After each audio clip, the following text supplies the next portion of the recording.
이번 시간에는 전략적 제휴의 유형에 관해서 알아보도록 하겠습니다. 그래서 구체적인 내용은 전략적 제휴, 즉 Strategic Alliance의 유형, 그리고 전략적 제휴의 효과 분석, 이런 순서로 진행을 하도록 하겠습니다. 자, 우리가 앞에서 살펴보았지만은 전략적 제휴, 즉 다시 말해서 적가의 동침, 적가의 동침, 전략적 제휴를 하는 주 목적으로서는 첫 번째 목적이 자원과 위험의 공유입니다. 산업 고도화로 연구 개발이나 투자액, 설비 투자 금액이 갈수록 증가합니다. 그러므로서 이 투자액에 대한 위험 또한 같이 커집니다. 그래서 이러한 위험을 최소한 줄여보자는 의미에서 일시적으로 관련 기업 혹은 비관련 기업과 전략적 제휴를 하게 되는 것입니다. 두 번째로 우리가 목적을 보면은 신제품 개발과 시장 진입의 속도 단축.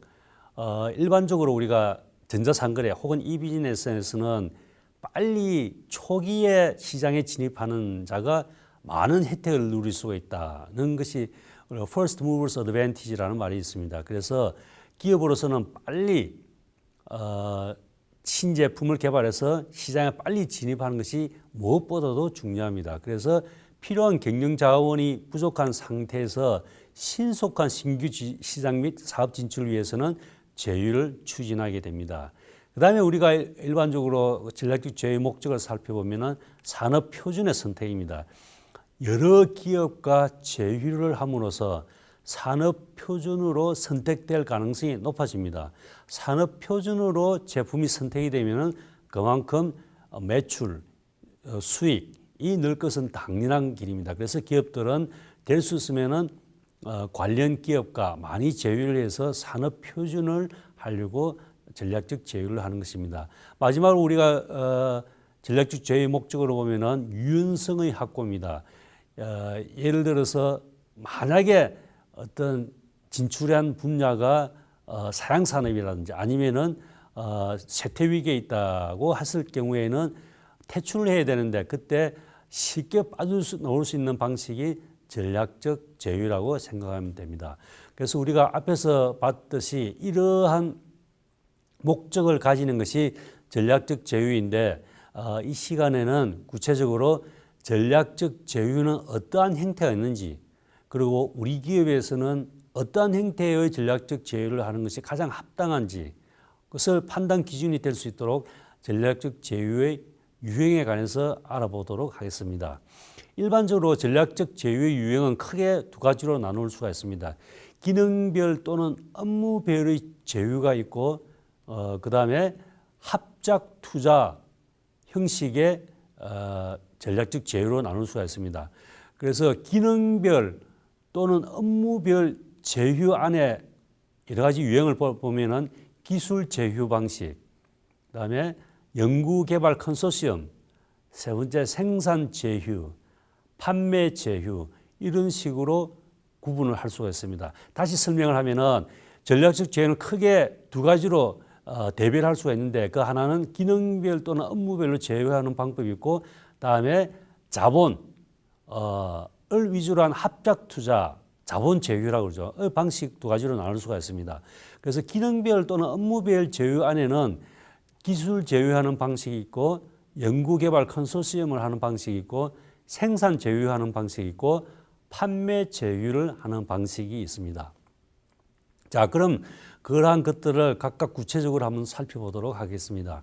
우선 기능별 또는 업무별 제휴를 살펴보면은 지분 참여 없이 그 기업이 수행하는 여러 가지 업무 분야의 일부에서 협조 관계를 갖는 것을 말합니다. 즉 연구 개발, 생산, 마케팅, 기술, 유통의 기능별 분야에서 공동 프로젝트를 수행하는 것입니다. 그래서 우리가 어떤 그 자본의 출자라든지 이런 거에 관계없이 기능적, 기술적인 측면에서만 서로 협력하자는 것이 기능별 또는 업무별 제휴입니다. 그래서 기능별 연구개발, R&D, 생산, 마케팅, 기술, 유통 이러한 기능에 맞춰서 서로 협력 체제를 유지하는 것입니다.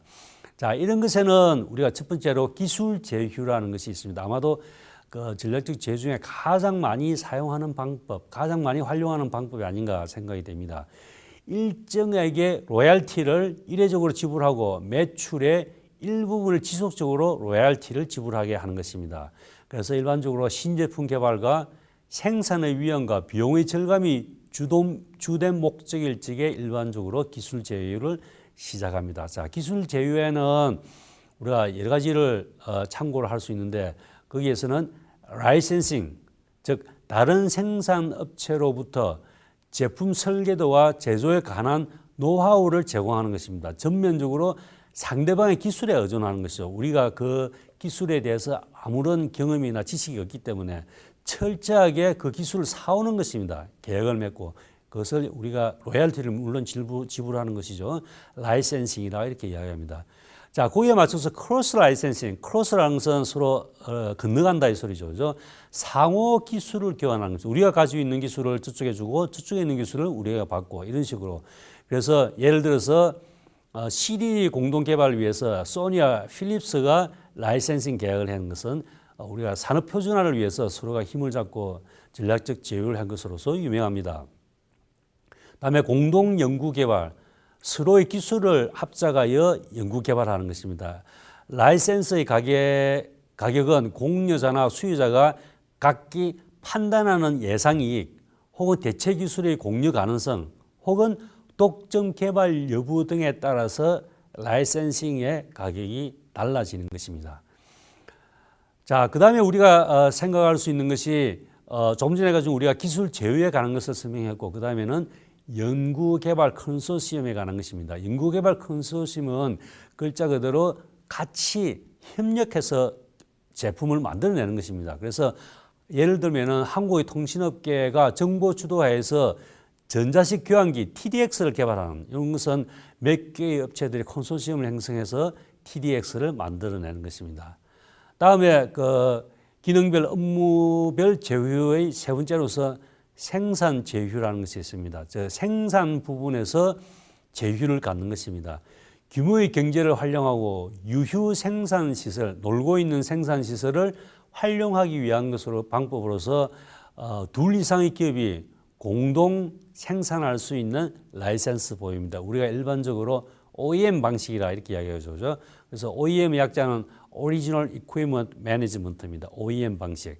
자기 상표가 아닌 주문자 요구하는 브랜드로 출시, 주문자 상표 생산 방식 이런 것들을 우리가 OEM 방식이라 이렇게 이야기 많이 하죠. 그래서 우리가 뭐 옷이라든지 뭐 가구라든지 아니면 여러 가지 가전제품을 보면 OEM 방식에 의한 방식이 많이 있습니다. 그래서 우리가 그런 것들은 다 전략적 제휴, 생산 제휴에 의한 것이라고 생각하시면 간단할 것입니다. 그래서 우리가 일반적으로 이것을 하청 혹은 공동 생산 이렇게 표현하고 있습니다.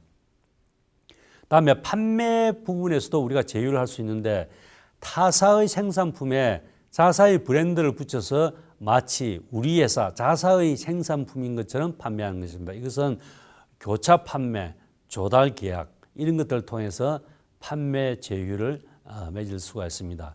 다음에 우리가 처음에 이야기했듯이 전략적 제휴는 크게 기능을 제휴하는 것 그리고 두 번째로 합작 투자 이렇게 했는데 이번에는 합작 투자에 대해서 알아보도록 하겠습니다.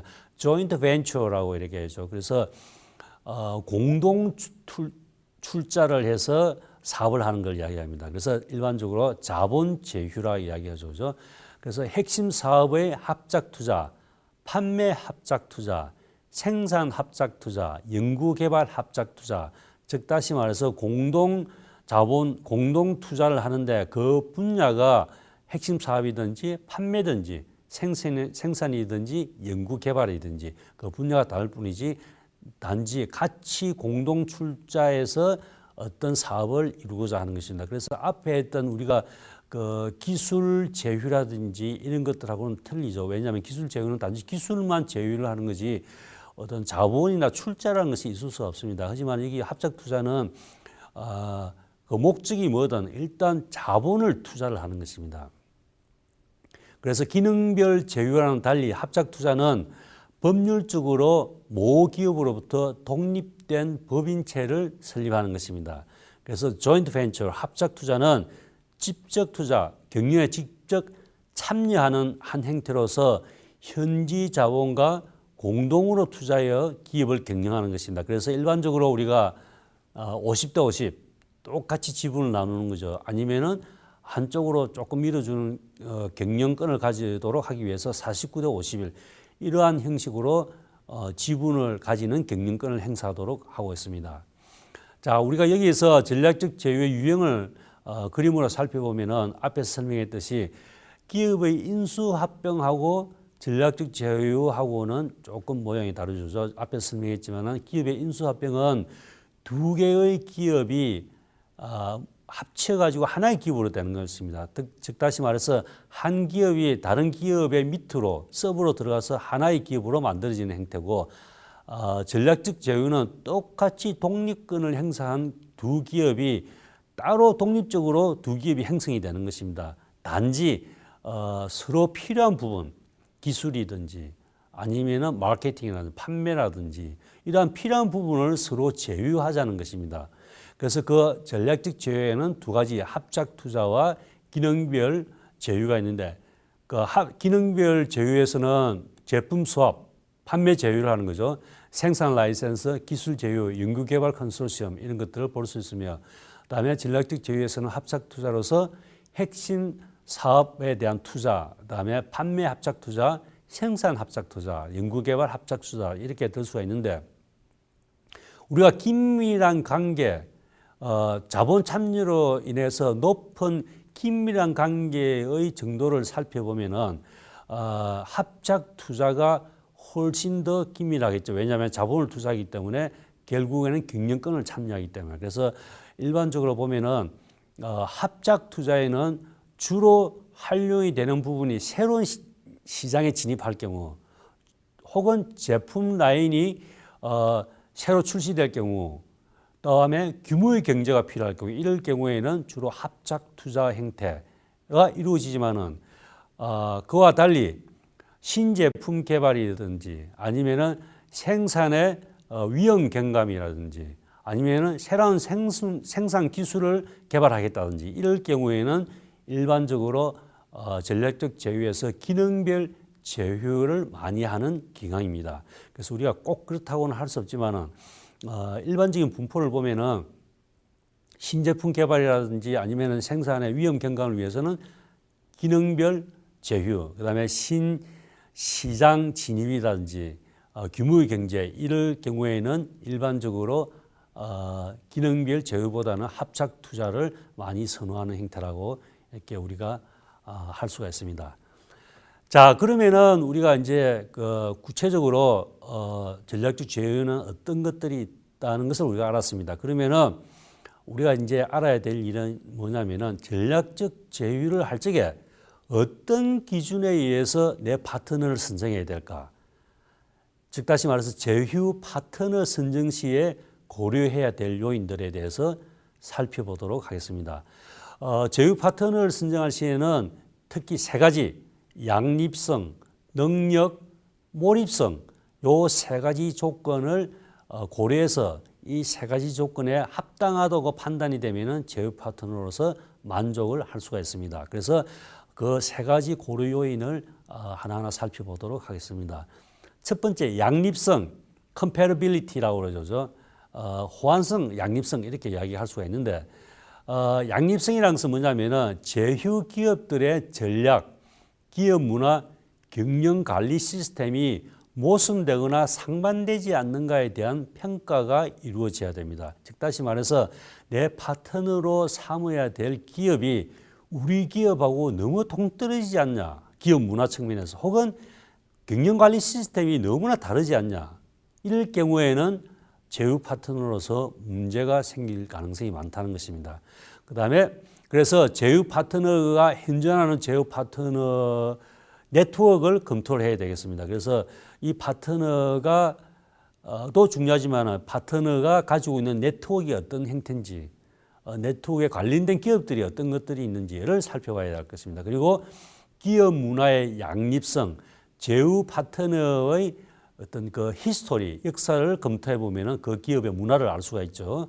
그다음에 경영 관리 시스템의 차이 검토, 국가 간의 문화의 차이, 혹은 만약에 외국 기업과의 어떤 우리가 제휴를 할 경우에는 국가 간의 문화가 차이가 너무나 크지 않는지, 혹은 중앙 집권적인 기업이 아닌지, 우리 기업은 민주주의 분산인데 저쪽에 너무 중앙 집권적이다 이럴 경우에는 마찰이 생길 수가 있죠. 그다음에 의사결정 구조, 중앙 집권적인 의사결정인지 아니면 분권인지, 그다음에 마케팅 구조, 이런 것들이 경영 관리 시스템이 서로가 차이 나지 않는지, 바꿔 이야기하면 양립이 될 수 있는지, 바꿔 이야기하면 호환이 될 수 있는지, 이런 것들을 체크해보고 거기에 오케이 사인이 떨어지면은 뭐 제휴 파트너로서 가능하다고 생각할 수가 있겠죠.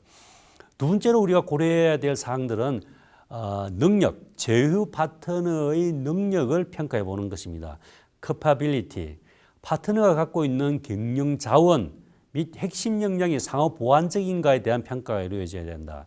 즉 다시 말해서 제휴 파트, 결국은 전략적 제휴를 하는 것은 내가 없는 것을 상대방 파트너에서 가지겠다는 것입니다. 일시적으로, 잠시적으로죠. 그렇기 때문에 만약에 파트너가 가지고 있는 역량, 파트너가 가지고 있는 능력이 아니라고 판단이 되면은 제휴 파트너로서는 부족하다는 것입니다.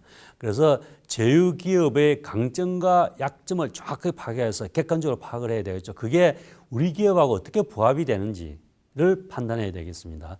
그다음에 제휴를 통해서 우리 기업이 갖고 있는 약점을 보완하고 강점을 강화할 수 있는지, 제휴 기업이 우리한테 우리가 가지고 있는 약점을 보완해주고 우리가 가지고 있는 강점을 다시 더 키울 수가 있는지를 체크를 해보는 것입니다. 마지막으로 몰입성, 커미트먼트, 제휴 파트너로서 헌신적으로 사업 목적 달성을 위해서 몰입할 수 있느냐를 체크하는 게 몰입성입니다. 그래서 제휴 파트너가 제휴의 성공을 위해서 얼마나 적극적으로 자신의 경영 자원을 투입할 수 있는가를 평가해야 됩니다. 그래서 이것은 해당 사업부가 파트너의 핵심 사업부인가, 이게 가장 중요하겠죠. 그래서 만약에 해당 사업부가 파트너의 핵심 사업이면은 몰입도가 엄청나게 높겠죠. 그러면은 우리가 제휴 파트너로 삼아도 별다른 문제가 없지 않겠냐, 이렇게 우리가 생각할 수가 있겠습니다. 자, 그럼 우리가 여기에서 전략적 제휴에 대해서 성공 사례를 실증적인 결과를 거친 것을 종합적으로 나온 것을 설명하도록 해보겠습니다. 그래서 과연 어떠한 기업들이 어떻게 방식으로 한 것이 전략적 제휴가 성공했는지, 이것은 보편성에 초점을 맞춘 것입니다. 그래서 첫 번째로 지역 기술, 제품 측면에서 중복이 없을수록 해당 전략적 제휴의 성공 가능성이 높다. 우리 기업하고 제휴할 기업하고 지역이나 기술이나 제품 측면에서 중복이 안 된다. 그럴 경우에는 성공할 확률이 높다는 것입니다. 그래서 제휴 두 기업 간의 양립성이 문제입니다. 두 기업 간의 이해가 상반되지 않아야 된다는 것입니다. 만약에 지역이 같고 기술이 같고 제품이 같다는 소리는 결국은 부딪힐 가능성이 많다는 것입니다. 그래서 내가 필요한 것을 찾으려는 것이 아니라 오히려 싸우게 되고 경쟁하게 되는 것입니다. 그러면 양립성이 없다는 것입니다. 그렇기 때문에 제휴가 실패할 가능성이 높다는 것입니다. 그리고 두 파트너 간에 중복이 많은 경우 제휴보다는 인수합병이 더 적절하다는 것입니다. 그래서 이것은 우리가 어떤 그 통계에서 실증적인 분석에서 놓은 거기 때문에 이럴 확률이 높다는 것입니다. 다음 두 번째로 강한 기업 간의 제휴가 강자와 약자의 제휴보다는 성과가 높다는 것입니다. 강자와 강자끼리 전략적 제휴를 하는 것이 강자와 약자와 제휴를 하는 것보다 성공할 확률이 높다는 것입니다. 일반적으로 우리가 약자하고 제휴를 하면 우리가 편하지 않을까 이렇게 하지만은 실질적으로 전략 제휴의 주 목적은 상대방의 능력을 활용하자는 것인데 약자하고 제휴를 하면은 그만큼 약한 능력하고 내가 제휴를 하는 것입니다. 그렇기 때문에 그 효과는 미미하다고 밖에 볼 수가 없습니다. 그래서 제휴 두 기업 간의 능력, 이것은 capability의 문제입니다. 강자와 강자끼리 서로 자신들의 약점을 보완해 줄 수 있는 그런 제휴가 성공적일 수가 있습니다. 이는 핵심 역량 측면에서 보완적인 좌우 및 핵심 역량을 얻기가 어렵기 때문에 이런 문제가 발생이 된다고 할 수가 있습니다.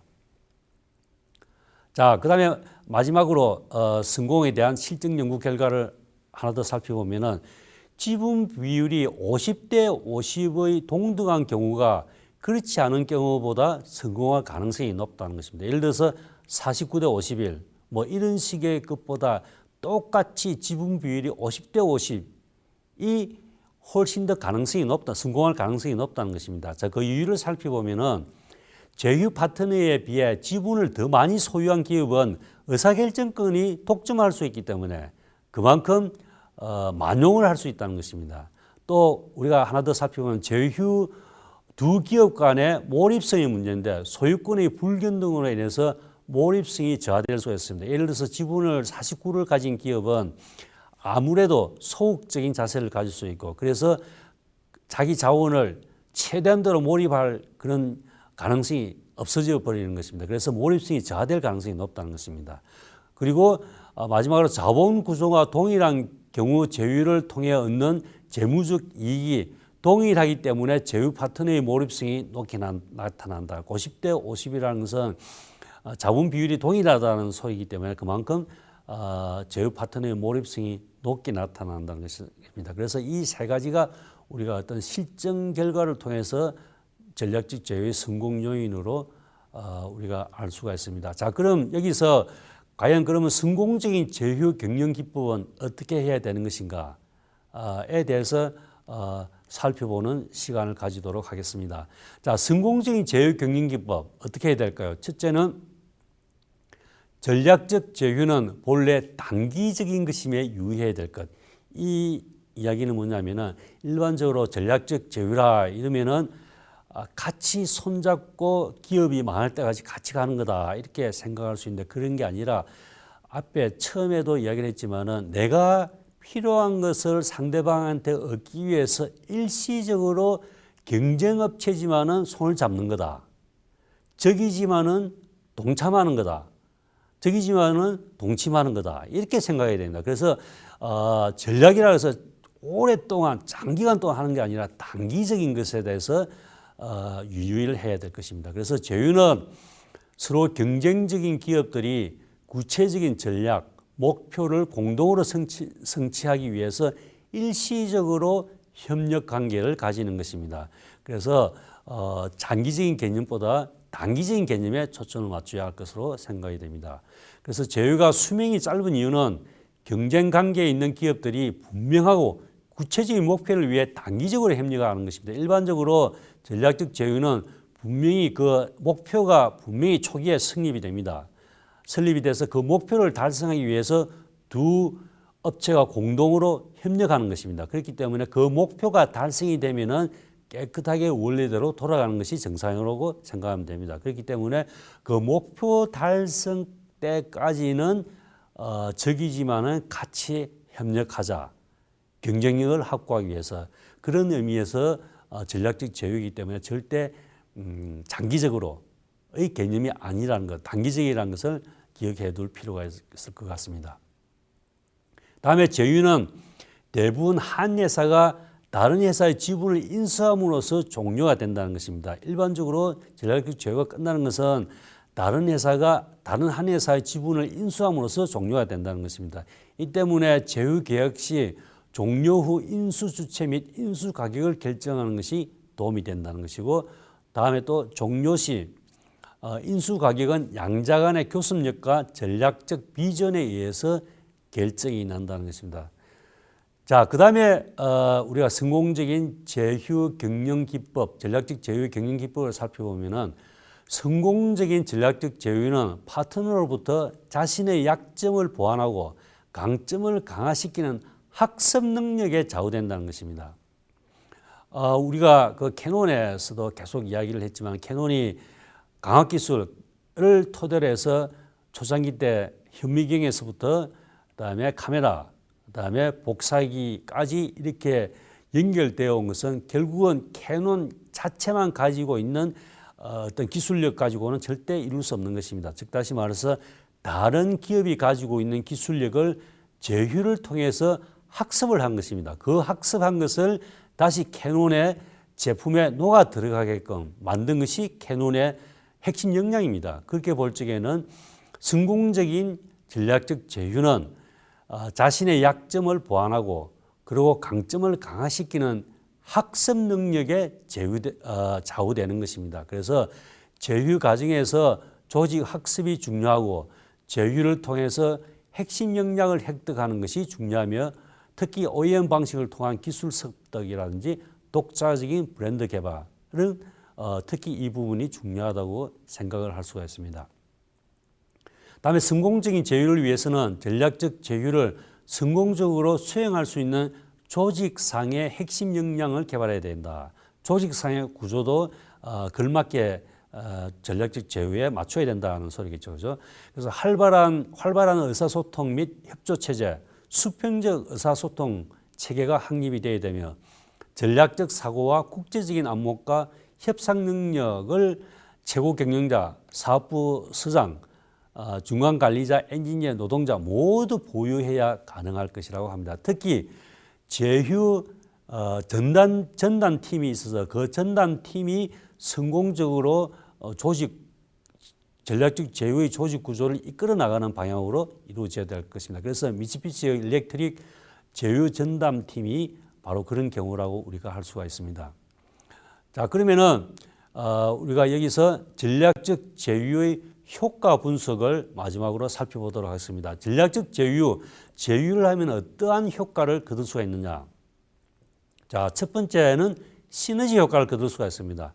상호 부족한 부분을 보완하여 효율을 올리면서 성과를 높일 수가 있기 때문에 시너지 효과를 거둘 수가 있습니다. 그래서 두 번째는 직접적 효과, 제휴로 인한 정보 공유는 전문화된 분업과 독자성을 유지하면서 협동이 가능하다는 것입니다. 그 다음에 세 번째로 학습 효과, 새로운 기업 문화나 기업 행동을 학습하고 그 다음에 흡수하는 효과를 거둘 수가 있고 그 다음에 네 번째로 혁신의 효과, 기업 간의 동맹은 항상 혁신적이므로 기업에 활력을 줄 수가 있습니다. 마지막으로 신뢰 향상 효과, 제휴는 회사, 지역사회, 주주, 종업원, 고객에게 신뢰를 높일 수가 있습니다. 이러한 요인들이 전략적 제휴의 효과를 높이는 것으로 우리가 알 수가 있습니다.